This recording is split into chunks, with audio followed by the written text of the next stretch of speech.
बाप और बेटे और रूह कुदस के नाम से आमीन।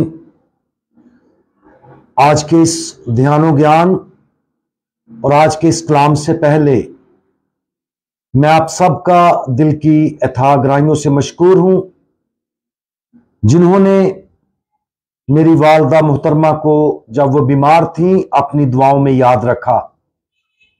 और इसके साथ साथ मैं आप सबका भी मशकूर हूं जिन्होंने मुझे टेलीफोन किए, मैसेज किए और इस दुख और गम की हालत में आपने हमारा मदावा बनने की कोशिश की। मैं अपने पूरे खानदान की तरफ से अपने उन तमाम अजीजों, रिश्तेदारों, दोस्तों और आप सबका शुक्रिया अदा करता हूं जो इस दुख और गम की हालत में हमारे साथ रहे। और हमारा कामिल यकीन और भरोसा है कि जैसे कि खुदावंद यीशु मसीह फरमाते हैं कि जान देने तक वफादार रहे तो मैं तुझे जिंदगी का ताज दूंगा।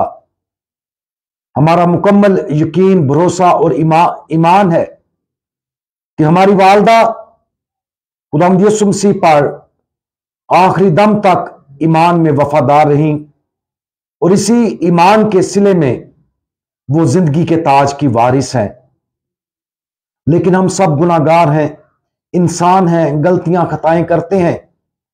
इसलिए अभी भी मैं आपसे दुआ करूंगा कि मेरी वालदा की रूह के लिए खुदावंद के हजूर जब भी आप दुआ करें उन्हें अपनी दुआओं में याद रखें कि अगर बशरी कमजोरी के तहत उनसे कोई भी गुनाह, खता या गलती सरजद हुई है तो खुदावंद उन्हें मुआफ करे और उन्हें हमेशा का आराम बख्शे। तो आए आज हम आज के इस कलाम और ध्यानो ज्ञान के बारे में अपने आप को तैयार करें। आज हम मुकद्दस मत्ती की अंजील उसका 25वां बाब और उसकी आयात 14 और 15 पर ध्यानो ज्ञान करेंगे। और आज हम छोटे काम अच्छी तरह करना इसके बारे में सुनेंगे,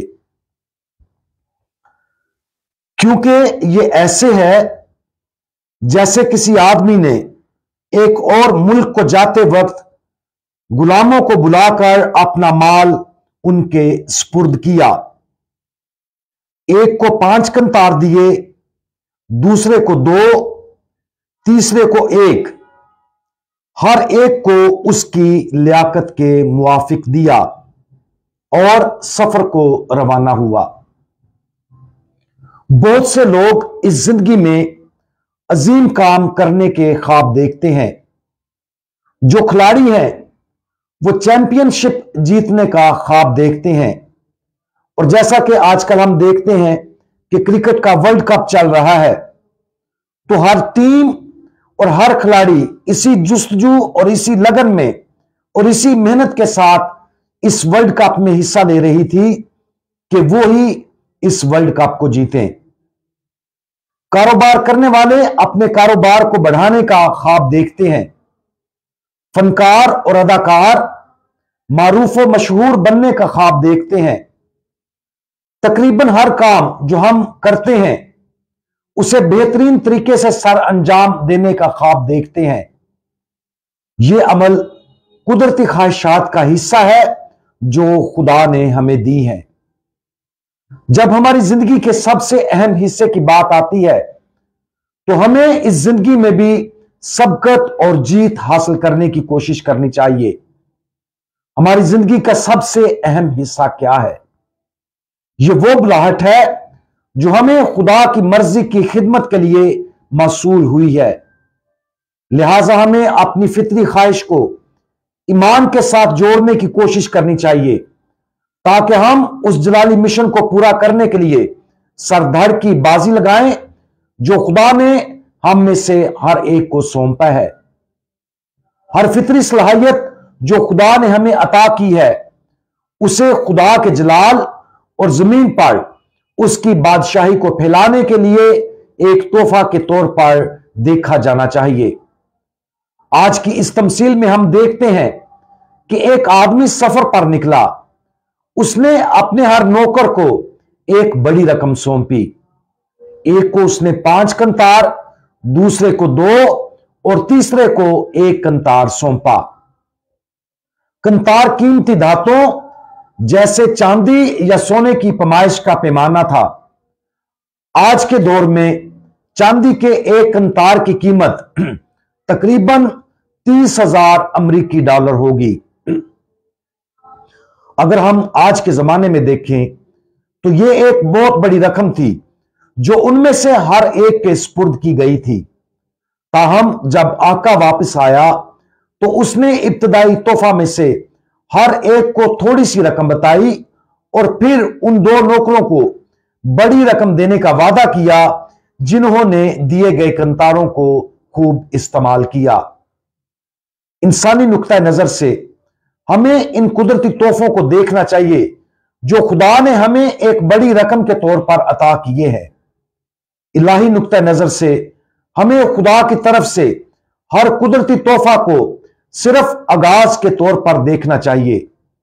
खुदा के पास और भी बहुत कुछ है जो वह हमें अता करना चाहता है।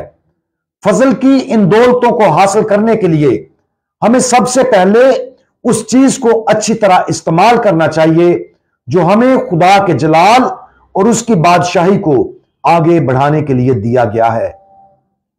हमारे खुदावन ने हमारे सुपुर्द क्या किया है? हमारे पास कौन से तहाइफ और हुनर हैं? जब हम अपनी फितरती सलाहियतों के बारे में सोचते हैं तो गौर करें कि हम उनको खुदा की खिदमत के लिए किस हद तक इस्तेमाल करते हैं। अपनी फितरती सलाहियतों को सिर्फ अपने लिए इस्तेमाल करना खुदा के लिए उनको इस्तेमाल करने से इनकार के मुतरादिफ है। जिसे 1 कंतार सौंपा गया था और उसके साथ उसने कुछ ना किया। आका ने कहा, आए शरीर और सुस्त गुलाम। इसके बाद उसने 1 कंतार ले लिया और जिसके पास कंतार थे उसको दे दिया क्योंकि वो मालिक के पैसे का जुम्मेदार था।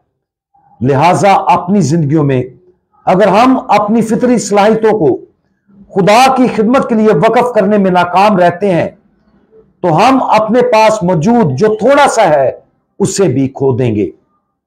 लेकिन अगर हम अपनी फितरती ख्वाहिश को खुदा की अजीम मर्जी के फजल की दौलत के साथ जोड़ देते हैं तो हमारे लिए खुदा के फजल की दौलत की कोई हद नहीं होगी। आज इस बात पर गौर करें कि हम अपनी जिंदगी में खुदा की मर्जी को पूरा करने के लिए अपनी मुहिम में कितने मुस्तअद हैं।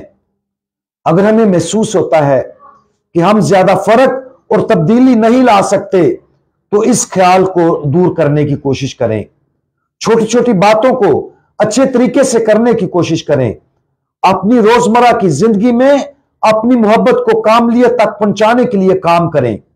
अपने आप को रोजाना दुआ का पाबंद बनाएं। अपनी जिंदगी के तमाम गुनाहों को खत्म करने की कोशिश करें। छोटी छोटी चीजों को अच्छी तरह से सर अंजाम दें और खुदा इन छोटी पेशकशों पर मुस्कुरा देगा और खुश होगा और उनको फजल की बहुतात में बदल देगा। सखावत से बड़े खुदावंद, आपने हमें जिंदगी में एक खास मिशन सौंपा है। हमें अपना फजल अता करें ताकि इस मिशन में सबकत ले जाने के लिए काम कर सकें, चाहे यह छोटा और मामूली ही क्यों ना हो। बराए करम अपने फजल की वाफर नेमतें हम पर नाजिल करें ताकि हम आपको मुमकिन हद तक ज्यादा से ज्यादा जलाल देने में सबकत हासिल करें और जमीन पर आपकी बादशाही लाने और फैलाने का एक बड़ा जरिया बने। खुदावंद यीशु मसीह, हमारा भरोसा आप पर है। आमीन।